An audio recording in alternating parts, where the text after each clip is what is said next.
Um, Good evening, everybody. Thank you so much for joining myself, Steve and Alice today. I hope that you can see the slides okay. The session is being recorded and we will be circulating both the slides and a copy of the recording after the event. There is an opportunity to ask questions using the question function that you should be able to see on your screen. So please do, we would encourage you to ask questions as we go through. Just a reminder that we're not able to answer questions about individual cases, and we can't, I'm afraid, provide advice on individual cases because this is a session which is being recorded and going to be made available publicly. But we will certainly do our best to answer as many questions as we can about the issues that we'll be talking about today. So just by way of a little bit of introduction to Contact, who have been kind enough to arrange the webinar this evening. You should be able to see this introduction slide that's coming up now.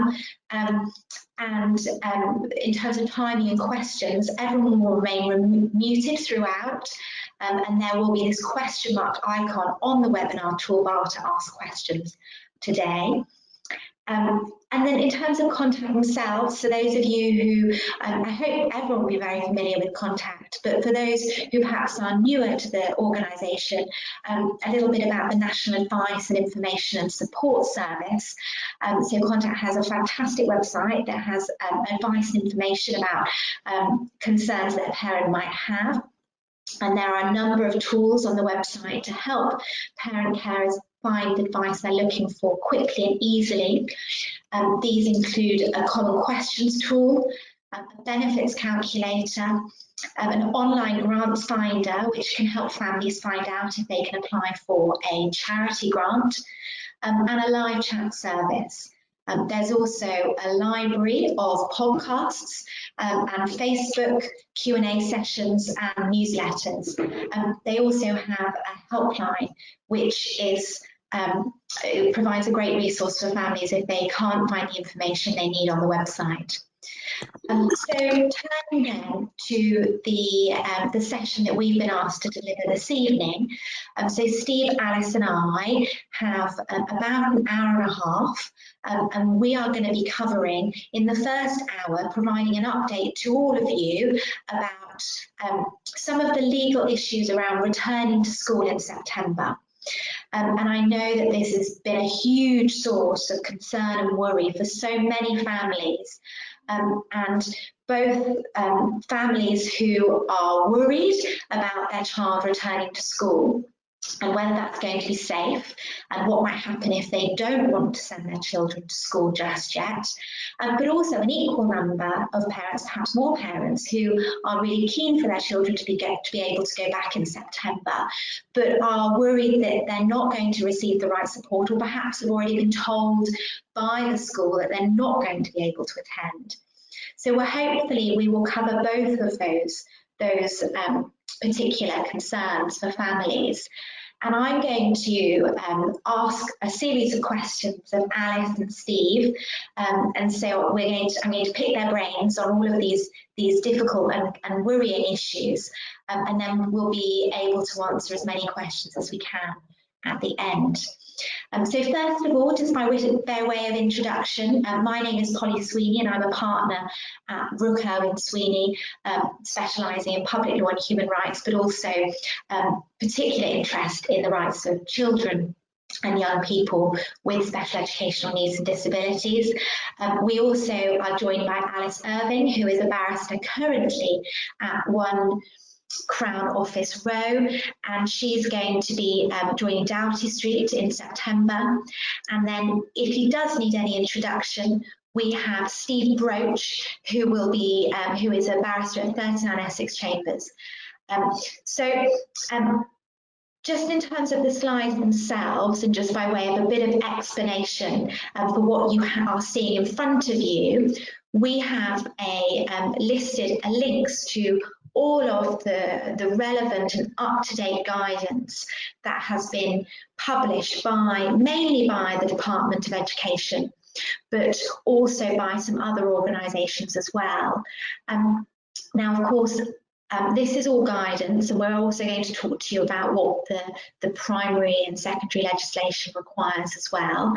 But we've provided within the slides that will be sent out afterwards all of the links. And so if you use these links, you will be able to click through to the most recent version of the guidance, which is going to be published on the government website.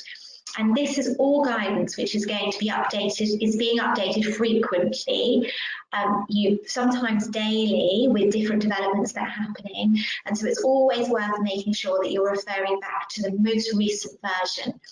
And if you use those links, then that should hopefully take you to those.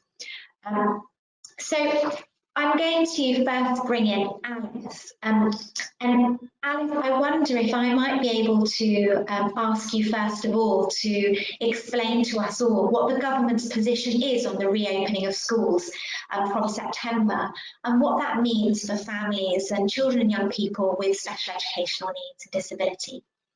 Great, thanks so much.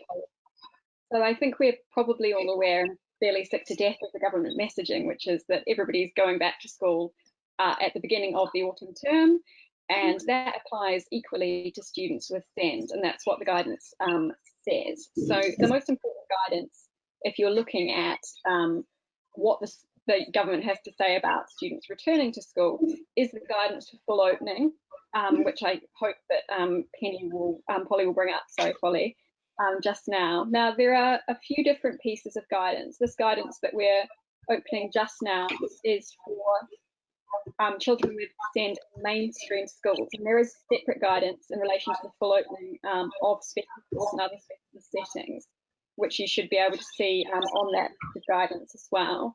So if your child is in a specialist setting, it is worth looking at that separate guidance. But the headline is that essentially the guidance for the full opening of mainstream schools and for special settings is fairly similar.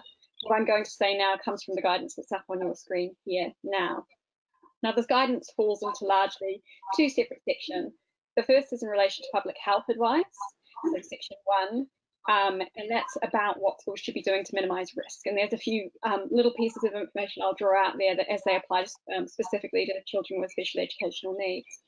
The second section of the guidance is concerned with school operations, so everything from how we expect schools to operate to curriculum, to behavioural expectations and so on. And I'll deal with aspects of that. Steve is going to be dealing more with questions around people who are concerned maybe about their children returning to school. I'll be more addressing, I suppose, concerns that maybe children won't be allowed to go back to school by their settings. So the first thing to say about that is that schools should not be putting in place rotas. The guidance is very, very clear that schools should have everyone back, and it shouldn't be 1 week on, a week off, and that's unless there's some kind of local outbreak or something changes locally. The starting point is that students should be in schools. Now, throughout the pandemic, as I'm sure many of you are aware, risk assessments were being carried out, and these were reach a decision as to whether or not students would be, as they termed it, safer at home or at school. Now, those risk assessments are no longer a threshold test to determine whether a student with SEND should be allowed into school. They should be allowed back to school regardless of a risk assessment like that. Now, in the guidance, there is discussion of risk assessments, but normally what that's referring to is the need for the school to carry out a school-wide assessment of risk and to think about the different measures they need to put into place to ensure that all of the pupils there are safe. You'll see in the guidance also that at the bottom there, there's an Annex B, Education, Health and Care Plans. In that annex, there's again passing reference to these risk assessments. And I said maybe you should still carry out risk assessments, but that would be useful to decide what additional support a child needs in order to be able to get back to school, rather than deciding whether or not they should be accessing education at all. So that's really important. If someone says to you, well, we've risk assessed your child and we've decided they're safer at home, that's not the current approach anymore. That's been replaced. In terms of the kind of measures that schools should be adopting in order to ensure safety, these are sort of flexible for different schools. There's sort of headline stuff about trying to keep students distant as possible, maintaining hand cleaning procedures and so on. And in the various sections dealing with that, and this is in section 2, there are specific mention of the circumstances of students with special educational needs. And I'm pleased to say that since this guidance has been updated, the guidance has gotten a little stronger and clearer on this point. So the first thing to say is that the school should be adopting measures to secure safety, and that should allow them to deliver a curriculum for all of their pupils, and that includes full educational and care support for pupils with SEND. So the government is expecting schools to provide full educational care and support for those pupils. In relation to some of the regimes in place in schools to provide for safety, there's recognition, for example, that students with complex needs may have difficulty or may need support cleaning their hands properly. And in addition, they may have difficulty meeting some of the good respiratory hygiene approaches suggested by the government, such as catch it, bin it, kill it. But importantly, what the guidance says is that for students who might not be able to, for example, manage ensuring that they can use a handkerchief and get rid of that, or for students who may spit a lot, or they might have use saliva as a sensory stimulant, and that this is considered a risk. This is no reason to deny pupils face-to-face education, and that's expressly in the guidance. So again, if the school comes back and says, well, we can't have your child coming into school because they salivate a lot and that's a risk, the guidance is quite clear that staff working with them should continue to work with them, that there should perhaps be some assistance around minimising that risk, but that's no reason to deny access to school. Similarly, when it comes to social distancing, while the guidance says teachers should maintain distance where possible from students, again, it's recognised that pupils with educational and care support may not be able to maintain distance, or that intimate care may be needed. And again, the guidance is very, very clear that these needs in this provision should still be made. But again, a school can't say, well, your TA is going to need to be within a metre of the student and therefore we can't make this provision at school. That should still be provided, and if necessary, PPE can be used. Similarly, the guidance has been updated to make really clear the position of therapists coming in from outside of the school, which was a previous concern. So what visitors are going to be allowed into the school? Will occupational therapists or other clinicians or specialists be allowed in? And again, the guidance is very clear that they should be allowed into the school to provide interventions as they usually would. So the guidance really does address a lot of the things that we've heard schools have been saying, and sort of made it very clear that schools should be making this provision. Thank you, Alex. Was there anything else you wanted to add on that before I move on to the next question? No, I think that's the headline. The only other thing I might add is that that there is also reference to the provision of social stories for students who might have difficulty, for example, integrating back into school. So there's some recognition of the fact that for some students with special educational needs who have been out of school for a long time, it may be necessary for them to have additional support, but I'll address that a little bit later on when we talk about catch-up provision as well. Thank you. So we know, because I think it's been a concern for so many of us, that in April the government introduced very significant changes to the law for children with special educational needs during the pandemic, and we saw a significant downgrading of legal rights to parts of SEND provision. When the schools reopen in September, what legal rights will those children and young people have? Will they have been restored by then? Brilliant. So the key guidance here for anybody who wants to read up on this in detail is the first guidance there on the reopening slide that Polly is just clicking on, hopefully. There were two major changes that happened in response to the pandemic in relation to children with education, health and care plans.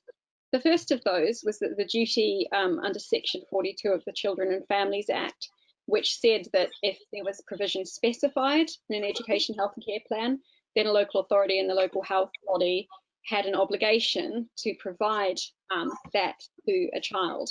Instead of that being an obligation, so you have to give a child what's in the EHC plan, that became an obligation to use reasonable endeavours. And that occurred in May, June and July. There were notices issued which downgraded that core duty.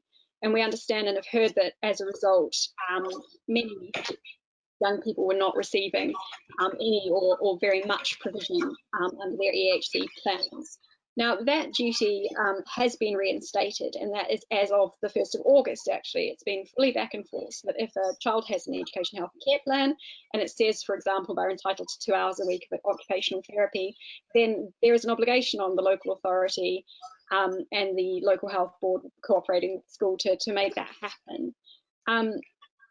When the announcement was made that the government were not going to issue another notice to cover, say, August or September, they essentially said, we don't think we're going to downgrade that duty again, although they do have an ongoing power where they could decide to downgrade that duty again. They won't downgrade it again unless the evidence changes, which is fairly open-ended, and I suppose we don't know what may happen going forwards. And they did indicate that they might consider, for example, downgrading the duty just in certain local areas. So where maybe there's a local lockdown, they might sort of turn off that duty and say, well, local authorities only have to make reasonable endeavours to make provision under education, health and care plans. But so far that hasn't happened. And so the current position, as it stands, and again, I think why these links are really good on these slides from Polly is that they should be updated, and you can also follow out any of our Twitter feeds for updates. But the current situation is that if provisions named in the education, health and care plan, then a child is entitled to that provision. The second aspect of changes to the legal framework during the pandemic was that the time frames set out for the education, health and care plan process were relaxed. So where previously there were regulations in place which said an assessment, for example, must be carried out within X weeks, there was a change made that said, well, if it's not reasonably practicable for you to do that because of the coronavirus, then you only need to do that as soon as reasonably practicable. So it gave a lot of flexibility to local authorities, and we know again that there have been a lot of delays, therefore, in people having education, health and care plans put in place. The guidance that's up on the screen there now gives a lot more detail about all of the different timeframes that were relaxed, but some of you may have been affected by that. So those relaxations of timescales are in place and will remain in place until the 25th of September.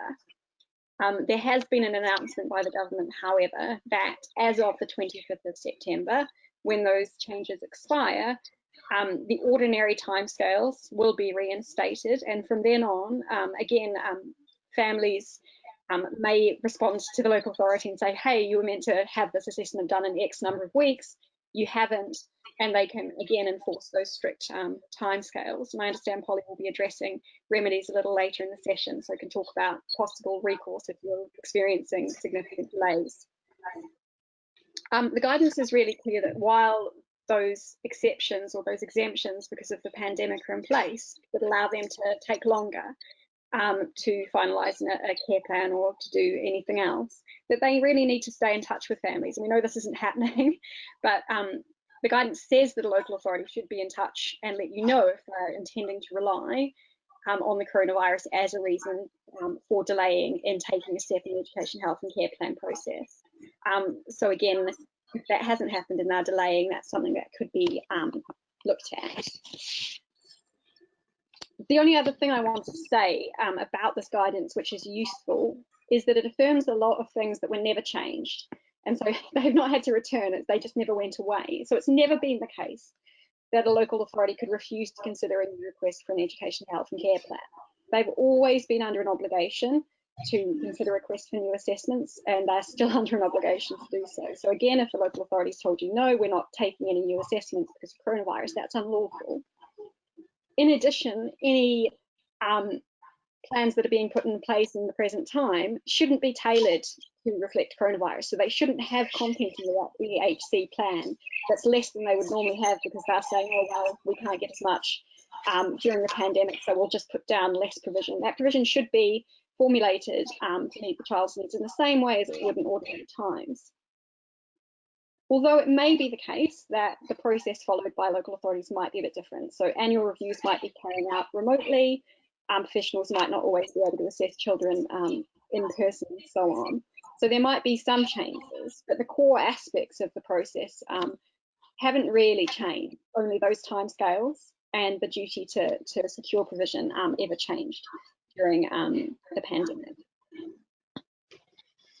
Thanks, Alice. That was really clear. So just to summarise then, at the moment, so as of today's date, all provision which is set out in a child or young person's education, health and care plan now must be provided, as was the case before the pandemic.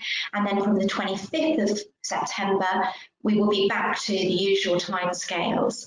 And then in relation to local lockdowns and local flexibilities, nothing has been introduced which allows for changes to the law in those circumstances yet. What about catch-up support, Alice? Because I think that a lot of parents will be worried that we've seen, 4 or 5 months of children being without their full education provision. Will there be any? Is there any catch-up support available? So the guidance on fully returning to school again addresses this, although it's in very broad brush terms. So the government has made an announcement that there will be funding provided to mainstream schools in order for them to provide catch-up support. And specifically, the guidance says that for pupils with complex needs, schools are strongly encouraged to spend the funding they received on providing catch-up support to address the individual needs of students. And as I mentioned before, the guidance also mentions explicitly that for many students with SEND, they may need help adjusting back to school life after a period out, and particularly if they're returning to a mainstream setting. And so, for example, the use of stories and so on may help with that adjustment. So the other aspect that's set out in the guidance is that the whole SEND consortium is delivering training to mainstream school teachers on supporting pupils with SEND to return to mainstream schools. So kind of background picture here is that there is funding going to schools and there is training being provided to schools which should enable them to support children with complex needs to return to school and to provide catch-up. There's nothing in the guidance that says specifically what they ought to do, but it's realistic for you as a parent to say, well, what are you going to provide for my child? Have you allocated any of the funding you've received if it's a mainstream school to provide catch-up support for my child? Thanks, Alice. And finally, what about access to school transport? So there's a little bit about this again in the guidance for school reopening, as well as the fourth guidance down there on the list on the slide, what parents and carers need to know about returning. So there's a section about arriving and leaving school and on transport. Basically, the advice is that you should avoid public transport as far as possible. And obviously, for many students with SEND, they would have specific provision in relation to transport. And the guidance doesn't give a lot of detail about what should happen, but essentially, the schools, in partnership with local authorities, should be thinking about ensuring that provision is safe. So we're thinking about, well, do we have the same people in the same transports? We've got sort of a bubble going on to minimise things. There's a recognition that for children over 11, they should be using face masks, although there's an exemption for disabled students who cannot do that, or where they need to communicate with someone else, for example, with lip reading, that person needn't wear a face mask. There's also mention of the possibility that where somebody is eligible for free home to school transport, it may be the case that the local authority asks families to accept a personal travel budget or a mileage allowance instead of a seat on dedicated transport.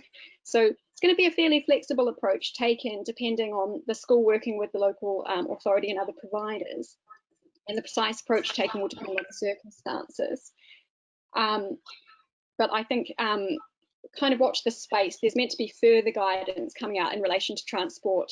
New guidance is coming out all the time. So there might be further with more specific provision in relation to children with SEND in the future. Thanks so much, Alice. I'm really mindful that even as lawyers, it can be a bit overwhelming with the amount of guidance that is being issued and the speed with which the guidance is being issued at the moment. And I have no doubt that there will be more to come in September as well.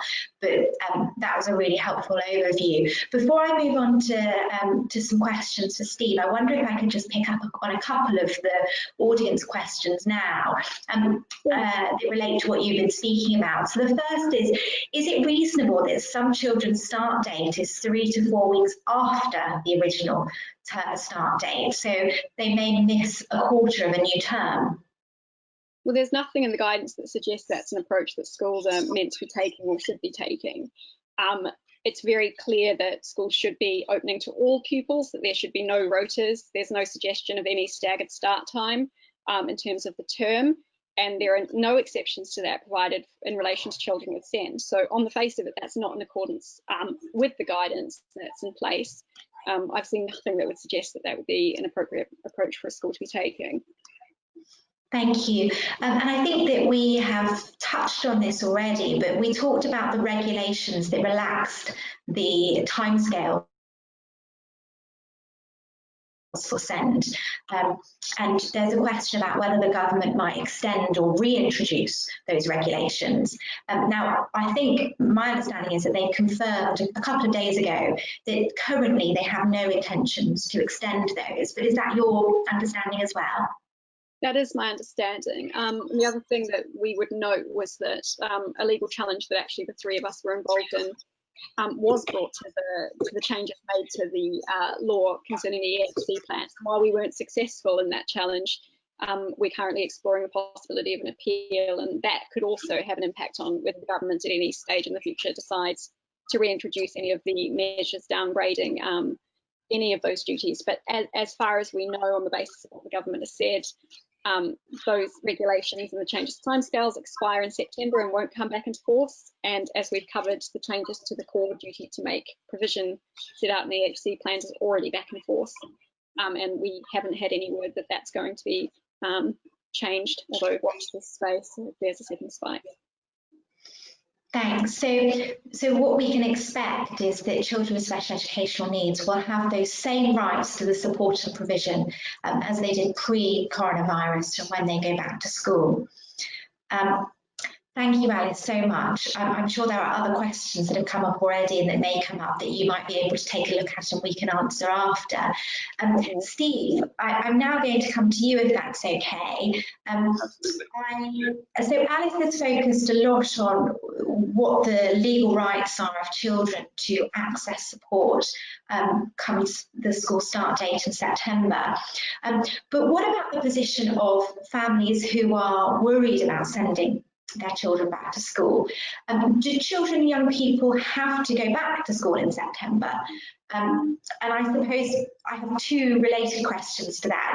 Is that when will absences be authorised, and what are the options for parents who are worried about sending their children back?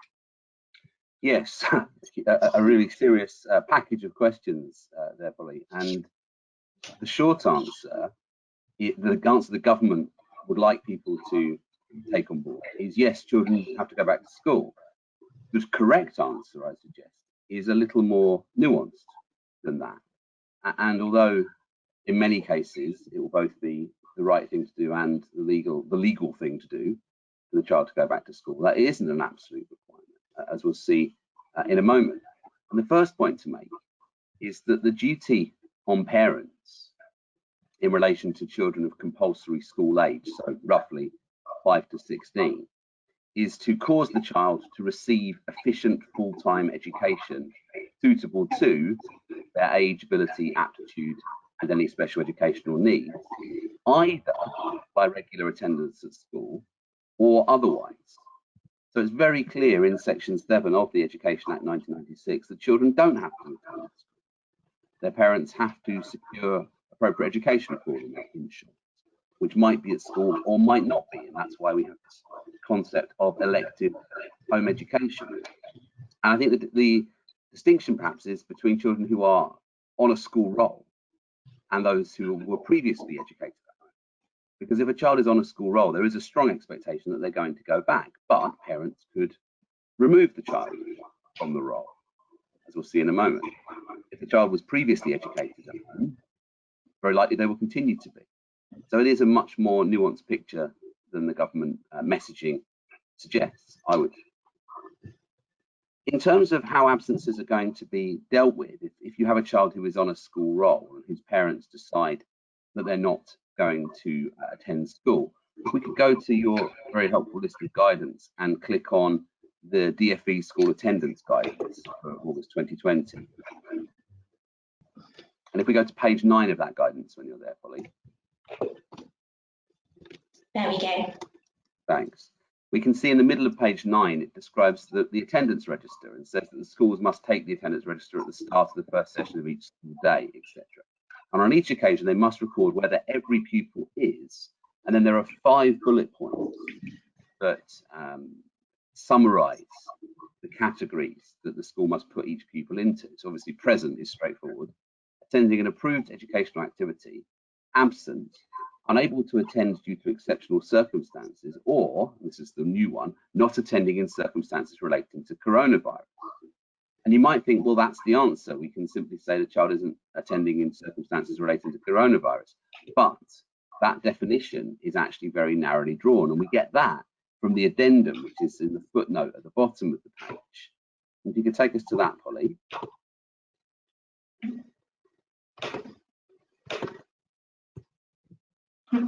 So if we're seeing, I think we're still seeing your slide, Polly. So if you could Sorry. There we go. That should be working now. Anyway, I don't think people saw the initial guidance, but never mind, because the real meat of it all is in this addendum. And in the addendum, what's said is that this is the guidance on what that new criterion is of someone who's unable to attend in circumstances relating to coronavirus. And if you go down, Polly, to the new for 2020 to 2021 heading, and it says, although school attendance is mandatory from the start of the autumn term, there are some circumstances where pupils cannot attend school due to coronavirus. And then we're told that this new category must only be used to record sessions that take place in 2020-21 where a pupil does not attend because their travel to or attendance at school would be contrary to guidance relating to the incidence or transmission of coronavirus, or prohibited by any legislation like the local lockdown regulations. And so if you're following official public health advice, the expectation is that no parent will be penalised. But that doesn't mean that you're entitled to take your own decision that the child's health requires them not to. So unfortunately, Stephen just dropped me a message on our emergency WhatsApp chat group to say his system has crashed. So I might just... Sorry, there was an internet problem at my end up here. Sorry, everyone. Thanks, Steve. Yes, sorry, Polly. I'm back. Can you go back to that guidance? Of course. Thank you. I mean, probably panicked you. So we could look at slightly further down the page from the guidance. Obviously, it's come and I'm just going to reshare that now. There we go. And I'll just go back to that part of the page. Yeah. So if we go down to the examples section.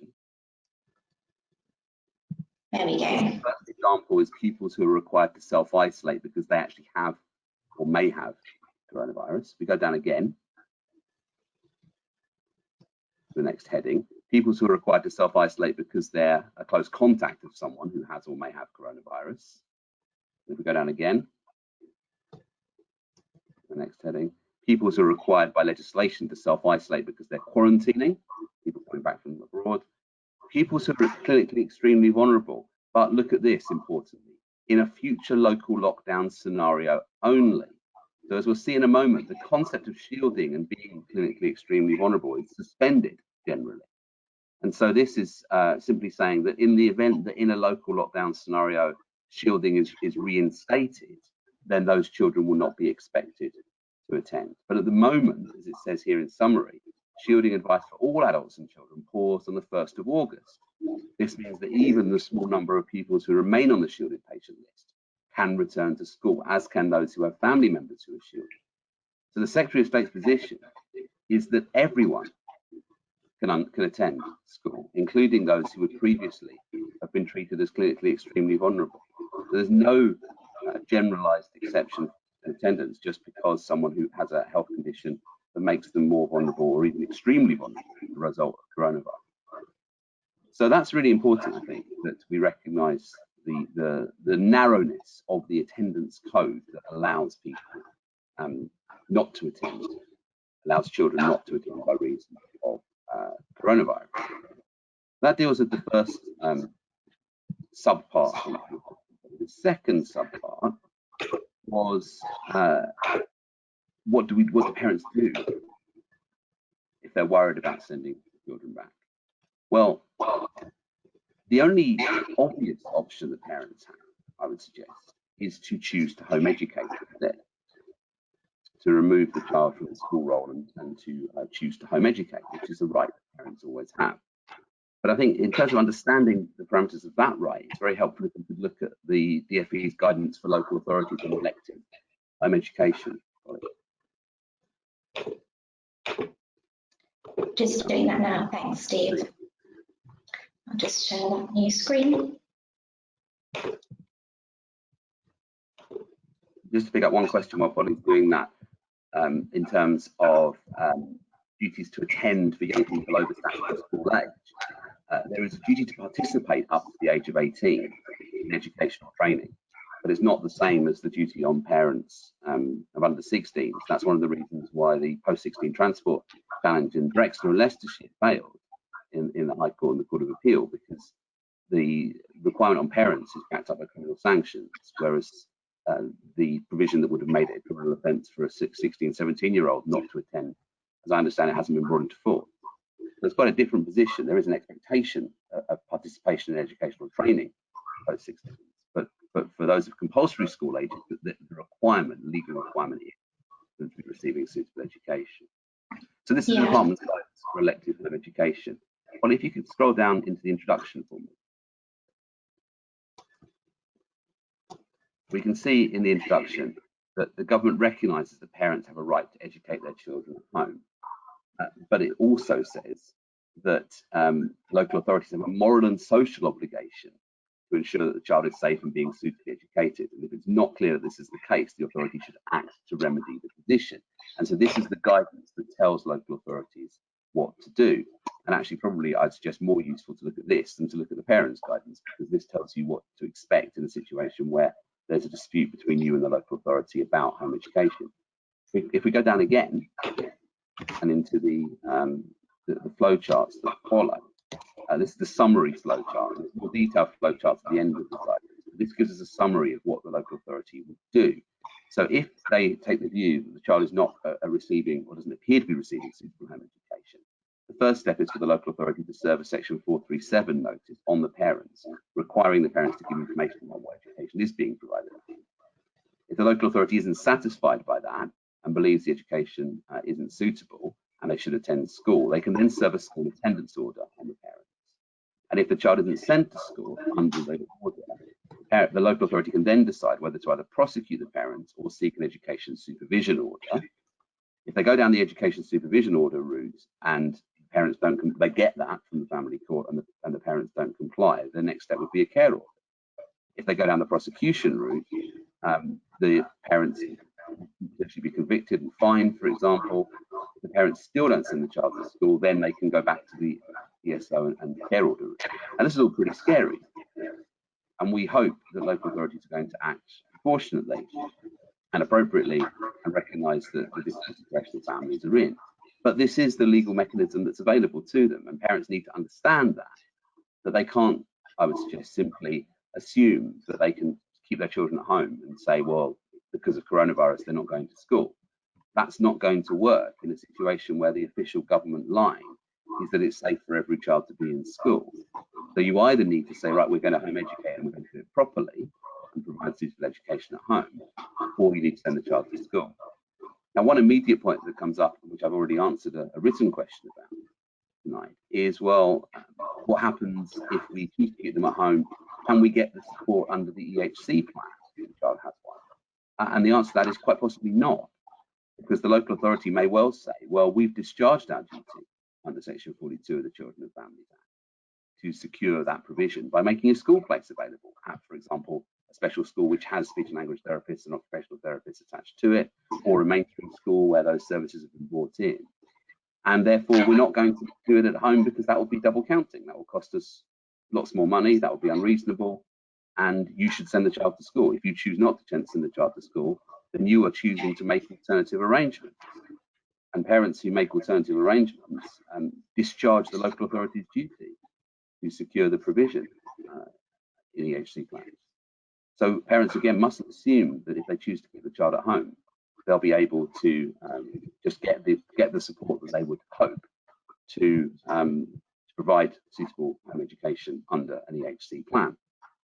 Now, this guidance needs to be very carefully considered for anyone who's thinking about elective home education, I would suggest, and it needs to be read in full. We're not obviously going to be able to do that tonight. But the section I really wanted to look at is chapter 4. Please go to that. I don't suppose you have a page number, Steve, do you? I do. It is page 12. Thank you. There we go. And so this deals with two categories of children. First of all, children who never attended school and maybe home educated. And that will be a minority, I suggest, of children that we're concerned with.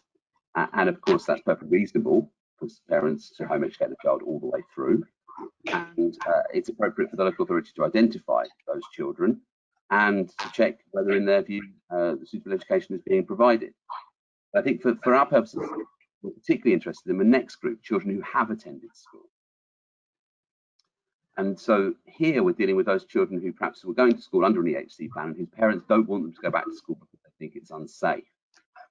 And it's 4.6 here that's of particular significance, I suggest. So although most local authorities encourage parents to withdraw a child from school for home education to notify the school and or the authority, and DfE guidance also encourages this, there is no legal obligation on parents to provide such notification, either in writing or otherwise, or indeed to provide any reason for withdrawal. The only exceptions being that children can't be removed from the role of a special school without the consent of a local authority if they're enrolled there under essentially an EHC plan, or if there's a school attendance order. But it goes on to say that until a child is removed from the school role, the parent is at risk for prosecution for not securing attendance at the school, even if suitable home education is being provided.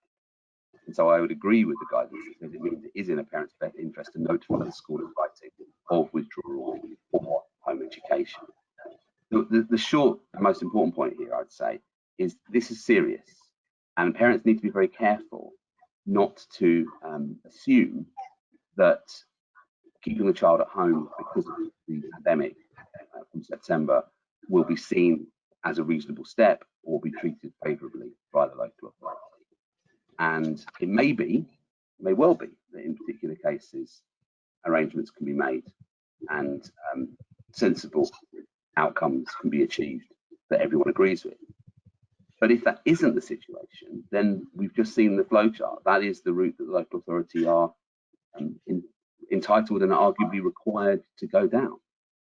So it's a serious business, and on which parents will very much need to take individual case-specific advice. Thanks very much, Steve. I think you touched on it a little bit already in terms of what legal powers local authorities have to enforce attendance. But a big worry for parents, I think something that's been covered in the press quite a bit, is fines, and parents worrying that they're going to receive fines for non-attendance. Is there anything else you wanted to say about that? Well, it's probably best if we go to chapter 6 of the DfE guidance, probably the one to local authorities, which is paragraph 17, sorry, page 17. And the which guidance, sorry, Steve, should we go to? Elective home education guidance. Just bringing that up now.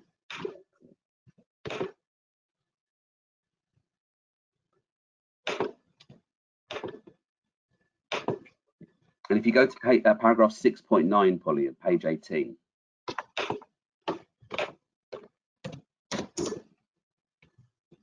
There we go. What that refers us to is the language of section 437 of the Education Act, and the guidance points out that local authorities must act if it appears the parents are not providing a suitable education. if it appears to the local authority that a child of compulsory school age, etc., is not receiving suitable education either by regular attendance at school or otherwise, they shall serve a notice in writing on the parent, etc. So they are required to do that. And there is, at least as a matter of strict law, no discretion on the local authority having to serve that notice and requiring that information. And then once they've got the information, they have to take a decision as to whether they are now satisfied, and then potentially serve a school attendance order. And if the local authority serves the school attendance order and the child continues to fail to attend, or the parents continue to fail to secure the child attendance, it's at that point they can be prosecuted. And they can make an application for an education supervision order. So there is a process, of course, that local authorities have to go through. And during the currency of the school attendance order, parents can either secure the attendance, or they can present evidence to the local authority that satisfactory arrangements are in place and ask for the order to be revoked, and they can ask the Secretary of State to direct that if they consider that is an appropriate course. But if they don't do any of those things, and if a school attendance order is served and they don't comply with it, and then there's a prosecution, they will be convicted and fined. And the guidance at 6.20 highlights that the offence of not complying with a specific school attendance order is only committed once. Therefore, if a parent is convicted and fined but still does not send the child to school, the process of serving a notice and then a further order must be undertaken again. This means that a parent willing and able to be fined repeatedly can continue the unsatisfactory provision of home education indefinitely, or indeed no education, if the local authority relies on education law alone. And that's why the guidance says local authorities should consider using their safeguarding powers and ultimately applying for a care order. So really, I think I come back to the same point, which is that this is serious, and it shouldn't be assumed that if you don't send the child to school or provide suitable education at home, the worst that will happen is a slap on the wrist. And just again to emphasise that, 6.21, the person is found guilty of breaching a school attendance order, the court can make a parenting order as well, requiring parents to do various things. And breaching that order can result in a substantial fine. So there's quite a serious and arguably draconian set of sanctions available where a serious dispute arises between the local authority and parents about what education is or is not being provided to the child. Thanks, Steve. And I guess it's worth also just saying that all of this starts from the school making that initial decision to mark the absence as unauthorised. So if the head teacher finds that one of the existing authorised codes can be used, then it doesn't go over to the local authority. So this is in relation to where the school has made a decision that it should be unauthorised. And there remains, under the existing school attendance guidance, which I've just brought up there is still a discretion on a head teacher to authorise an attendance where a child or young person is unable to attend for medical reasons or due to exceptional circumstances. But that really is a head teacher's discretion, and I think they are likely to be heavily influenced by what is being said by government in terms of the objective to get all children into school as soon as possible. But there are some circumstances in which it can be authorised, but it's when it's not that we end up in this very serious position that Steve has been describing. I think that's absolutely right, Polly. But it's again, how narrow are these exceptions going to be? One of the questions I answered in writing earlier was, well, what about if a GP writes a letter saying that the child shouldn't attend school for health reasons? And my response to that was, well, it's difficult to see how a GP could write that letter at the moment, because the position, as we'll see perhaps shortly, from both Public Health England and the Royal College of Paediatricians, is that shielding doesn't exist. Yeah, and so perhaps it's a good time to pick up on that particular point, Steve, about the position of children, young people who are extremely clinically vulnerable and have been shielding. Yes, so as I mentioned in summary form already, the concept of shielding was paused, is the language that's used, as of the 1st of August, I think it was, Polly. And that means, therefore, that any child who was previously on the shielding list no longer has the benefit of that status. And actually, it's dealt with very shortly, really, in the Public Health England guidance, if we could go to that now. Yeah.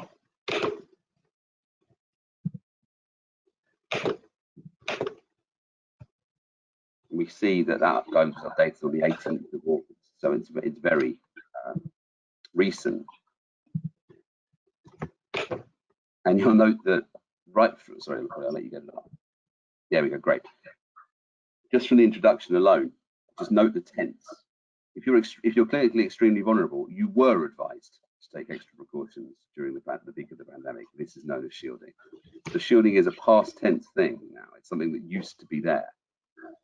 The government is advising you do not need to shield at the moment because rates of transmission in the community have fallen significantly. Specific guidance on what will happen if there's a local lockdown. So we again have this recognition that things might change, and the anticipation very clearly is that any further restrictions will be localized rather than a national lockdown, national shielding. And then it says this guidance is government advice and it's your personal choice whether to follow it. Well, yes, unless you're a child of compulsory school age, it seems, because then you and your parents are in some difficulty if you don't. And what has changed? See very clearly the guidance for the clinically extremely vulnerable is that shielding has been paused. This means you do not need to follow shielding advice. You can go to work, and importantly, clinically extremely vulnerable children should attend education settings in line with the wider guidance. So it's as plain bike stuff that the national position, but there's no such thing anymore as a cohort of children whose health means they can't attend school. Well, quite right, Polly, to identify that individuals might have a good medical reason to attend school in their individual case. But could that reason possibly be that they're particularly vulnerable to coronavirus, or that any family member is? It's not obvious to me that it could, because that's a public health issue, which Public Health England has said is no longer relevant. And you put up the link on the slide, and we won't go to it now just for reason of time, to the Rook Pediatrics guidance, that essentially is the professional guidance on how to operationalise it, which of course is in line with so I completely sympathise and understand the concerns that families are going to have. As lawyers, all we can do is reflect the legal position, and the combination of the various instruments that we've described is that children need to be educated. Where a child's on school roll, they need to go to school. They can be removed from the role and educated at home, but it must be suitable education, and it's likely that the parents are going to have to arrange and fund that themselves, because the HC plan duty will be discharged through the school place. But yes, it's an unusual situation to be in many ways, because quite often when we're asked questions in talks like this, we say, well, it's not clear. It depends, or can't really answer that. Actually, many of these questions I can answer, because the answer isn't going to be very palatable to lots of families. And Steve, I'm assuming then that what this means is that the same position applies if it is a parent or other family member who is extremely clinically vulnerable, and they are worried about their child going to school and bringing something back potentially into the family home and putting them at risk. Would all of this apply to those cases as well? Yes, that's what's said in turn, because the steer that Public Health England give is that the incidence and transmission of coronavirus in the community is now sufficiently low that it's safe for everyone to be everywhere. And therefore, it wouldn't seem to me to be likely that the school is going to authorise an absence if the reason for the absence is the health of another family member. That doesn't fit into any of the Code X exceptions, the new category for coronavirus. It doesn't fit to any of the previous authorised absence category, unless possibly it's just treated as an exceptional circumstance. I think there's some legally fascinating but practically very problematic questions that arise. So say, for example, the risk was that the family member's mental health was such that if the child went to school, the person was so frightened, would be so frightened and anxious about the anxiety of getting the virus that would potentially precipitate a mental health crisis. Is that a situation where you're abscess could be authorised? One would hope so. That does feel exceptional. But there's nothing in the guidance that expressly says that. So there's going to be a significant need to rely on sensible decision making by head teachers and local authority, education welfare officers and others. Thanks, Steve. And just to clear this up so that we're all completely clear on this, and I think Alice touched on it, some schools are saying that children can't come back, for example, because they can't socially distance. Are schools able to do that? I simply cannot see how they possibly can. And that's why I think this talk is very much in two parts. Because if you want your child to go to school, the law is now all very much in your favour. Since the notice was, last of the notices fell away on the 1st of August, the law is absolutely clear that a child with an EHC plan is entitled to all that provision, and a young person as well. And of course, not allowing a child to attend school is very likely to constitute one or more forms of discrimination under the Equality Act. So there's a huge legal battery behind parents who want the child to be in school. And if you're in a position where you're not able to access that entitlement in the same way as other children, or in a way that feels unfair, then all we can say is get advice, because the law is in your favour.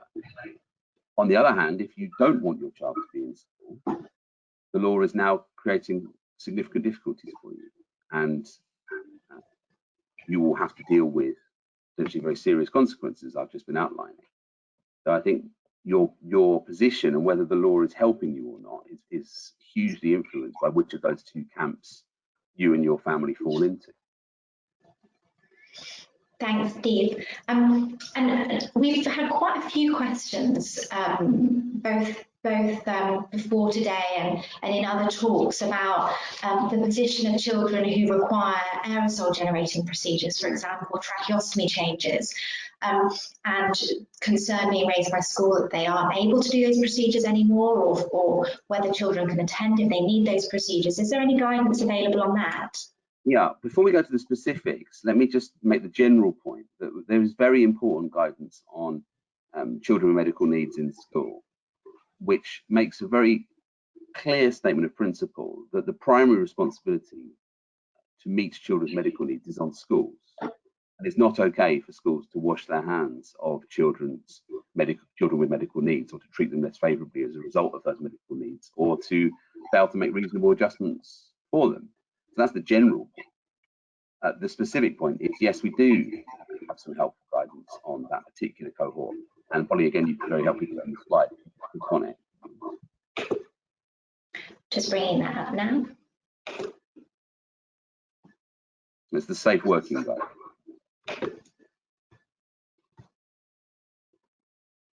And just as a general point, this guidance is going to be of interest to anyone who's concerned about the arrangements that are being made, not just in schools, but also in childcare and children's social care settings as well, in terms of how people are going to be kept safe. Great, thanks for bringing it up. And then, Polly, if you could use the sidebar, and those who are interested in this, it works a lot as search tracking. There it is, Polly's brought that up, and there's a specific section of the guidance headed what specific steps should be taken for children with complex medical needs, such as tracheostomy.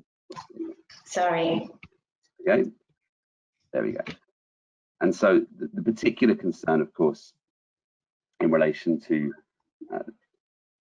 this cohort is that some of the medical procedures required may increase the risk of transmission because they are aerosol generating, AGPs in the jargon. And it's only a very small number of children who will require those procedures, but of course, every child matters, and those children are just as important as any other child. And the guidance is very clearly saying these children should be in school, they should be receiving suitable education, and here is the way it can be done. So, for example, here's the list of appropriate PPE that should be worn. Everyone knows what PPE is now, don't they? Personal protective equipment. There needs to be a respirator fitted. fit testing and so on. And then importantly, children and young people should be taken from the classroom or shared area for any AGP carried out in a designated room, with the doors closed and the windows open. Or if not, then other methods can be taken. But rather than go into the detail of that now, which people obviously need to read if that's your particular concern, I think what this does really need to exemplify the broader point, which is having additional medical needs is not a reason, not a lawful reason to be denied your right to education. And that the primary public body with responsibility for making sure those needs are met is the school. Now, the main guidance on children with medical needs in school does make clear that clinical commissioning groups have an important role to play. And where the child has really significant health needs, the CCG may be the lead agency working in partnership with the school. But the starting point is the school, both under that duty of the Children and Families Act and also under the Equality Act in terms of their reasonable adjustments obligation. So I think where families have been told, oh no, we can't have a child in school at all or particular periods because of medical reasons, that needs to be interrogated very closely and specific advice will be needed. Thanks so much, Steve. Before I move on to looking at remedies, is there anything else you wanted to add more generally on any of these things? I just wanted to glance at some of the questions that were coming in, if that's okay, because there's been a few that have been very helpful. Perhaps whilst you and Alice are having a look at the questions then, I could just spend 5 minutes just talking about remedies. So what we've heard from Alice and Steve is what should be happening. But there is lots of questions which are already suggesting that these things might not happen. And we know from so many reports and inquiries that too often, the needs of children with special educational needs are not met. And so I'm just going to spend 5 minutes just touching on what you can do in circumstances where these things are not happening. And I would like to say, first of all, that if you are in the territory of local authority prosecutions in relation to non-attendance, that is advice in those circumstances needs to be sought from a criminal law barrister. So that isn't something that a lawyer like Steve or Alice or I can advise on, because that is a prosecution that's brought to the magistrates' court. So it's really important that you get advice from the right type of lawyer in those circumstances. But setting those types of issues to one side, the main remedies, I mean, first of all, I would always say with all of these things is to have an initial conversation with the school first and see if you can resolve these things directly.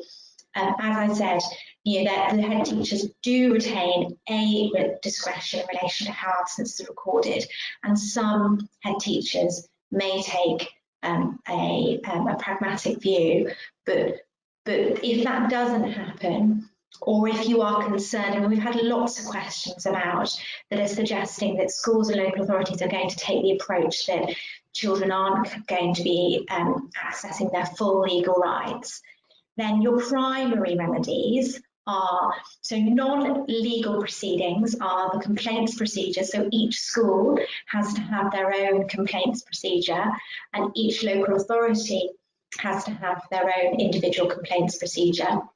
And that can then be escalated to the local government and social care ombudsman. I think the thing to be mindful about that, though, as a remedy is whether it's going to be effective for your particular circumstances, because complaints and going to the ombudsman can take many months, sometimes years, to reach a final conclusion.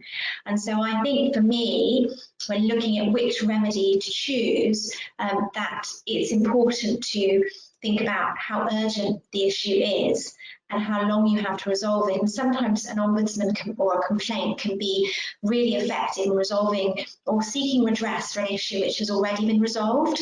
So, for example, your child was denied access to education or denied access to their therapy provision for a period of time. You've now got it in place, but you are really concerned about the impact that had or the way those decisions were taken. That would be exactly the sort of thing that it would be appropriate for using complaints and ombudsman. And in that respect, the Department of Education, in respect of maintained schools, and the Education and Skills and Funding Agency in relation to academies can also look at those complaints. Ofsted can also look at complaints not in relation to individual cases, but about schools more generally. But from our perspective, the type of cases that we are most routinely involved in is judicial review. And a judicial review is a process by which you challenge the decision that has been made and the way that the decisions have been made. And the most important thing to be mindful of with judicial review is that there is a strict time limit that is applied to bringing challenges by way of judicial review of 3 months from the date of the decision. So often you just don't have time to go through the complaints process and go to the Ombudsman, because you have to act promptly even within those 3 months if you want to consider judicial review as a remedy. But the sorts of cases that would be appropriate for judicial review are where there have been breaches of the law. So we've spoken a lot about the legal duties. So as an example, there is a duty under section 42 of the Children and Families Act on a local authority to arrange all of the provision in a child's education, in section F of a child's EHC plan. And so if the provision in the EHC plan isn't delivered, that's a breach of section 42, and the remedy for that is the judicial review. Similarly, there is a duty under section 19 of the Education Act that children must be provided with full-time education if they're going to school. And so if a child is being, I guess, informally excluded, because that's really what it would be, but if a child is being told you can only come for a certain number of mornings a week, and that isn't full-time suitable education, that would be a potential breach of section 19. Again, the remedy would be judicial review. So there are a number of grounds that can be used, and the courts have got wide-ranging powers in terms of the remedies that they're able to grant if the claim is successful. So that can include making declarations and orders that particular decisions are unlawful, but it can also include mandatory orders, so saying to a local authority, you must provide education for this child or young person, which can be quite powerful. This is also an area where legal aid is still available, and although the means testing rules are quite complicated in terms of whether the financial test for legal aid is based on child or parents' needs or both, legal aid is available, and certainly once you issue court proceedings, you've got to that stage, legal aid would be based on the child's means. So it's always worth, in the first instance, taking legal advice from a solicitor that's able to offer that legal aid and then going from there. I haven't mentioned it here, and I should have. I'll probably add it onto the slide before these are circulated after, is the remedy also of a disability discrimination claim in the tribunal. So a lot of the questions that have been asked and a lot of the issues that are being raised are where schools are treating disabled children differently to the rest of their peers. So we're applying different rules, for example, than they're applying to their peers, or they are applying the same rule in exactly the same way to everybody without making adjustments, and that's having a particularly detrimental impact on children with special educational needs. And so the potential remedy there is a claim for disability discrimination that's brought in the tribunal. So we don't have time today to go into those remedies in a great amount of detail, but there are things that can be done, and we would certainly recommend people taking advice if they're in those situations and they've not been able to resolve it informally. And so I think then that brings us onto 20 minutes of time to answer some of the great questions that have been asked during the session. And hopefully, whilst I've been speaking, Alice and Steve have been able to go through those questions. And I'm going to ask one of them to volunteer to make a start in answering a few of them. I'm happy to have a crack, Steve, if you're happy with that. Great. So there were a couple of questions that linked actually to what something Polly just said about full-time school provision and there being a duty to provide suitable provision and that being enforceable. So we had a question about what if a start date for a child going into secondary has still not been provided? Or what if a school is saying pupils can do 40 days or 3 days a week? I think the headline here is that the guidance is very clear that all pupils are expected to be back at the beginning of the autumn term, and that pupils should be returning on a full-time basis, not on a part-time basis. So if schools are in any way limiting that, either by delaying a start time or not providing a start time, or suggesting some kind of rota system or limited hours, that's certainly a situation in which it may appear that they're not providing the education they're required to provide, and there could potentially be a legal remedy available there. At least they can be certainly pressed or questioned further on that. We also had a question about children going between specialist units and mainstream schools. So if somebody does that normally and the school has set out COVID bubbles, can they restrict the movement between the unit and the mainstream school? Usefully, the guidance for full opening of schools does have a section addressing this under the heading of prevention. And it basically, I'm just going to read it out verbatim because it's a bit hard to find in the guidance, is that where a child routinely attends more than one setting on a part-time basis, for example, because they are dual registered at a mainstream school and at an alternative provision setting or special school, then the schools should work together to put together a system of controls collaboratively, it's a good word, enabling them to address any risks identified and to jointly deliver a broad and balanced curriculum for the child. So the headline there is that those two schools, the specialist unit and the mainstream school, or whoever's involved, should be working together to put in place a risk management system that allows the child to access a broad and balanced curriculum. So again, the underlying assumption that they'll be receiving full provision remains, and it's for the schools to figure out how to do that while minimising risk. I can continue. I've got a sort of a host of questions I can answer, but I don't want to hog the stage. So how would you like to approach this, Steve? Well, can I just jump in, Alice, to flag an important bit of guidance that we haven't mentioned yet? Because I took people to the guidance on elective home education, but there's also guidance, there's lots of guidance, isn't there? And this document is called School Attendance Parental Responsibility Measures. That's School Attendance Parental Responsibility Measures. And this is the statutory guidance for a whole host of bodies that was issued in January 2015, which deals more broadly with prosecutions, education supervision orders, and also things we haven't discussed, like parenting contracts and penalty notices. And it might just be worth me mentioning particular penalty notices, because that's something I think people might be concerned about. So this is dealt with in, hold on one second, page 9 of that guidance. And these are fines of £60 or £120 imposed on parents that are an alternative to prosecution, failing to ensure that their child at compulsory school age regularly attends the school where they are registered. And so this is the situation that will arise if the child remains on the school roll and doesn't attend the school. And the penalty notice can be issued by the head teacher or someone authorised by them, be deputy head, local authority officer, or the police. And they can be used where the pupil's absence has not been authorised by the school, and so on. So that is another real risk that we haven't yet mentioned, is the possibility of penalty notices being used and actually issued by the school for unauthorised non-attendance at the school.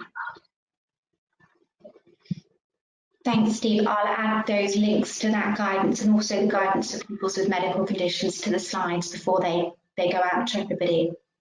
Thanks. Another question that I've picked up on is a concern about the sharing of one-on-ones with other children. I'm assuming that means that somebody is meant to get one-on-one, say, teaching assistant provision, but that is perhaps being shared with other children, and that this may happen in response to the pandemic. Again, quite helpfully, the general guidance on full reopening of schools does deal with deploying support staff and specialists. And the headline again is that you can see a key theme occurring here is that schools should ensure that the appropriate support is in place for pupils with SEND, including teaching assistants or anybody who visits the school, to make that provision.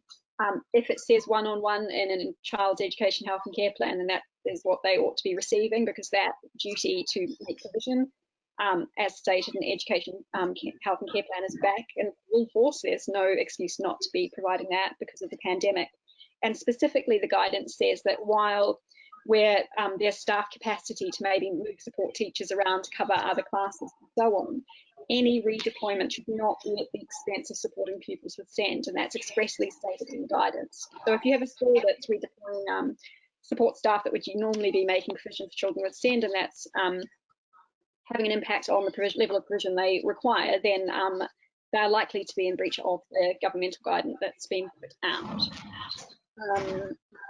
One very quick follow-up as well, just in relation to a child who spits or bites. Is that covered by what I spoke about in the guidance? So the guidance both on reopening of schools generally and also reopening of special schools essentially uses an example of a person who cannot maintain what they call good respiratory hygiene. So for example, those who spit uncontrollably or use saliva as a sensory stimulant. Those are mere examples. So on my reading, a child who also bites would fall into that broader category of person who cannot maintain good respiratory hygiene. And the approach taken is that risk assessment should be carried out to support these pupils and the staff working with them. And importantly, it says this is not a reason to deny these pupils face-to-face education. So while the guidance doesn't expressly address the circumstances in which a child bites, I would suggest that if they were receiving provision before the pandemic, despite that aspect of their presentation, then they should equally be receiving education now that everything is, in theory, going back in the beginning of the autumn term. Thanks, Alice. Well, can I jump in and take a couple of very interesting and big picture questions that have been asked, which are essentially about, well, what if this all goes wrong? Parents are being told you essentially must, that's the messaging, isn't it? Send your child back to school. What happens if the child contracts coronavirus at school, comes home, infects a vulnerable family member, and that person gets seriously ill or dies? Who's responsible in that situation? That's a extremely challenging question, I think, and it's not one that any of us, I'm sure, are going to be able to give a definitive answer to this evening. What I think it does go to is that parents and their representative groups, I'd suggest, should be flagging these issues to government. I'm sure Contact has, and I'm sure after this webinar it can again. But a number of questions coming in, making very stark and challenging points about, essentially who's liable in that situation. And there is a very strong message, isn't there? We've seen it from PHE that essentially it's safe to go back to school. That is the official line. And if that doesn't prove to be the case, one would understand families feeling deeply aggrieved about it. But all we can say, I think, as public lawyers, looking at what the obligations and entitlements are for our children and young people, the entitlements are back, as are the obligations, in essence, which are, in practical terms, in many cases, to send the child to school because it may not be practical to provide suitable education any other way. If I can jump in, I've got a couple more detailed questions, although I agree, Steve, those overarching issues are incredibly interesting. And I'm sure that as things unfold, more questions of that sort will be asked. I've got a couple of questions about, I suppose, use of technology in this context. One is about somebody who's anxious about track and trace and asking whether or not they can opt out, and also questioning sort of the regime for testing. Now, both of the guidances for full opening of schools, whether that be a specialist setting or a mainstream setting, have in the section which sets out the steps that schools have to take to reopen, a requirement that they engage with the NHS test and trace process.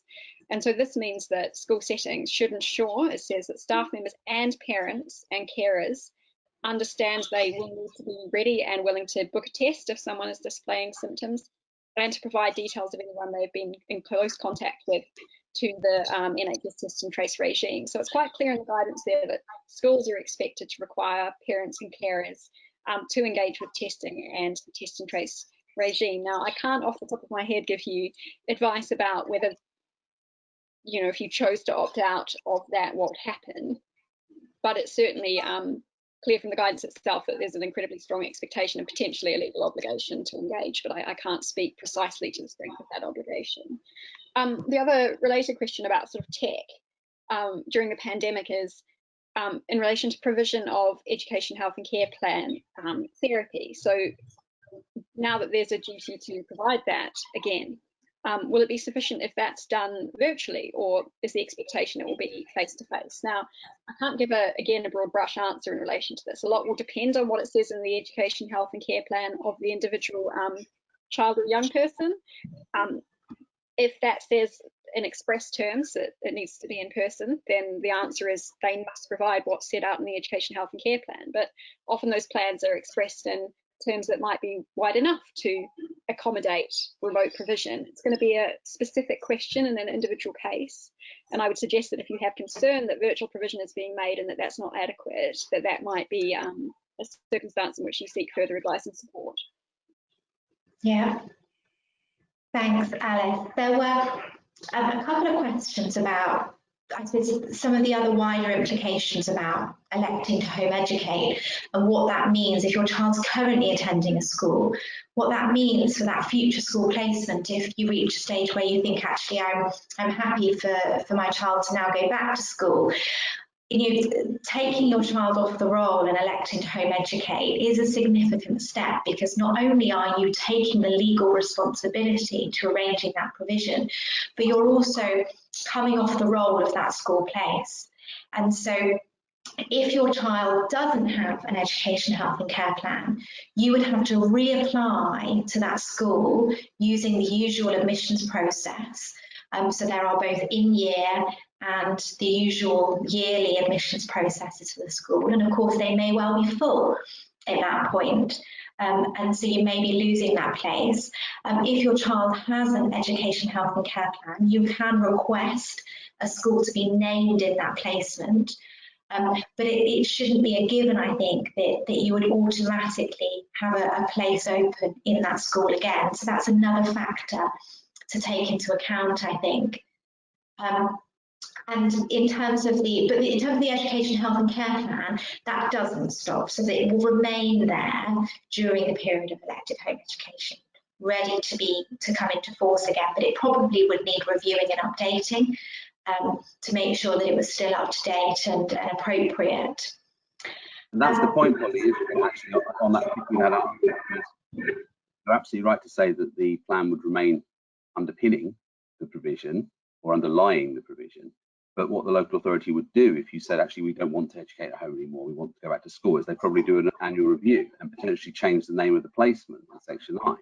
And so I think you're absolutely right to caution parents of children who don't have the HCPs that if you pull the child out of the school, if it's an oversubscribed school, they may never get back. But also, even for those who do have the HCPs, there's no guarantee they'll be able to get back, is there? So it's a high stakes manoeuvre for parents. And the overarching message must be that before you do anything like that, you need to get case-specific advice. Because it's a decision with serious consequences both ways. Absolutely.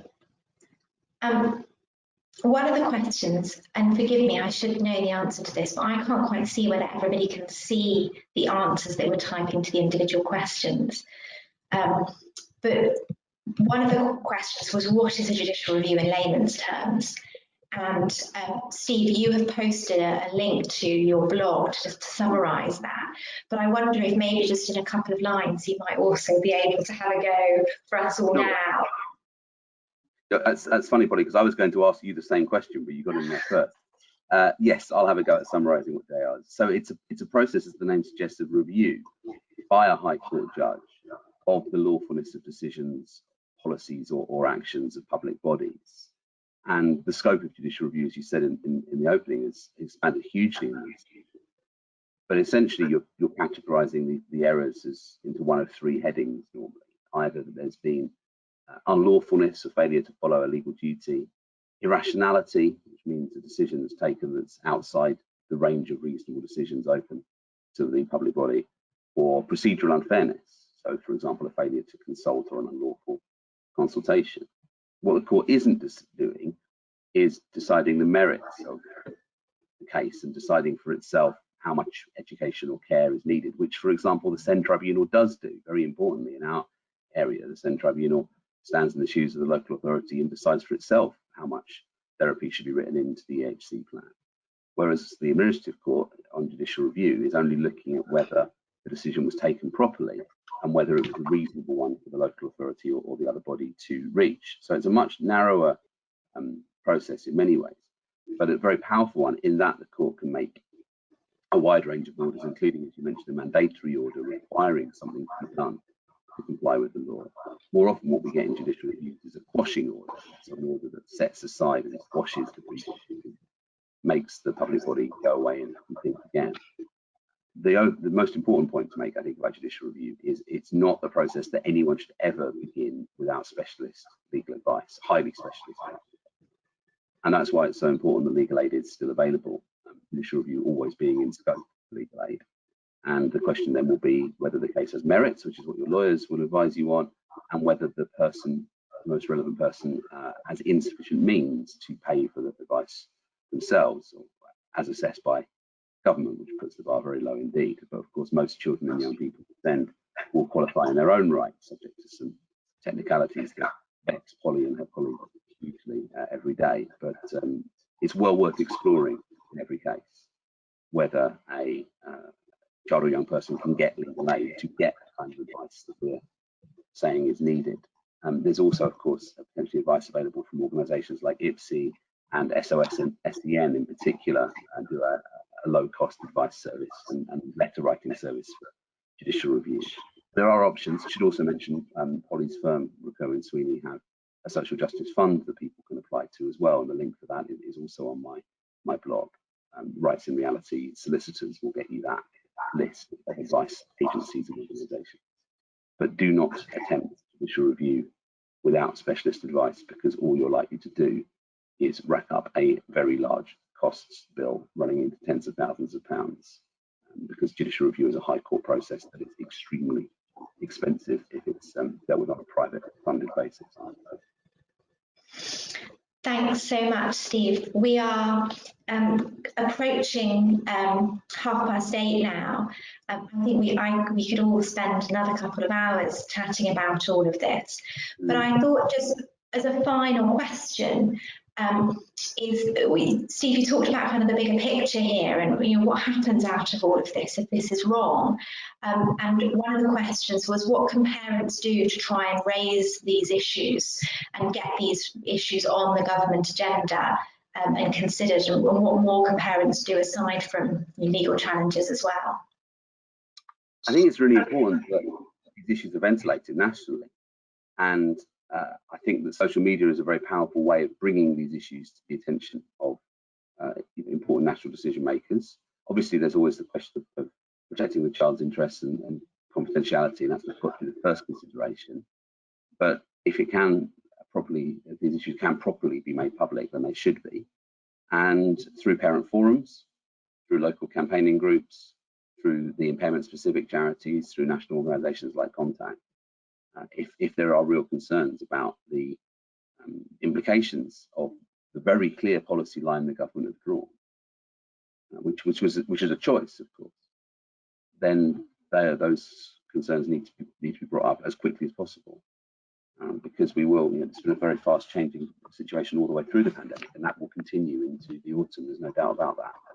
And of course, where there are potential risks to individual children and young people or family members, then individual legal advice is going to be needed, and remedies are available, as you've said. So people shouldn't delay in getting legal advice. Steve, Alice, thank you both so much. We've now reached 8:30, and thank you so much to everybody who's asked all of these really interesting and thoughtful questions as well. That's going to bring the end to the session today. I hope that you've all found it useful. We will update the slides a little bit after today's session, just to add a few more parts of guidance that we've discussed today, and then I understand the recording will be going online after as well. So yeah, thank you Steve and Alice, and also to Contact for organising the event and for everybody joining. Goodbye.